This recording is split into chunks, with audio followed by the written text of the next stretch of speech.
Gabby Eigenman nag-alala para sa kanyang kapatid na si Andy. Buong detalye alamin.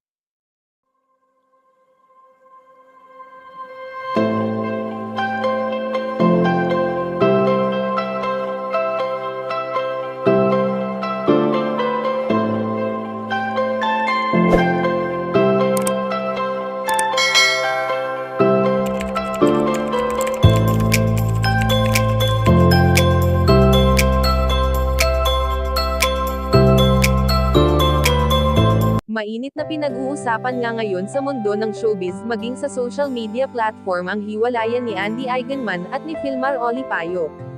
Sa taong 2025 ay ilang kilalang personalidad na rin ang napabalitang naghiwalay gayong kapapasok lamang ng taon na ito at ilang buwan pa lang ang lumilipas. Sa pag-unfollow nga ni Andy Eigenman at Filmar Olipayo sa bawat isa ay talaga namang nagbigay ito ng labis na ingay sa mga netizens at marami ang napatanong sa nangyaring ito. Matatandaan na nag-post si Andy Eigenman sa kanyang IG account at sinabing I just found out it's the year of the snake, I thought it was the year of the wolf in sheep's clothing. Kaya naman sa naging post na yan ay lalo itong pinagkaguluhan ng mga netizens na talagang mayroong hindi magandang nangyayari ngayon sa relasyong mayroon sina Andy at Filmar. Samantala alam naman natin kung gaano pinoprotektahan ni Gabby Eigenman ang kanyang kapatid na si Andy Eigenman, kaya naman sa tuwing nasasaktan ito ay nasasaktan din siya na hindi niya nais mangyari sa kanyang kapatid.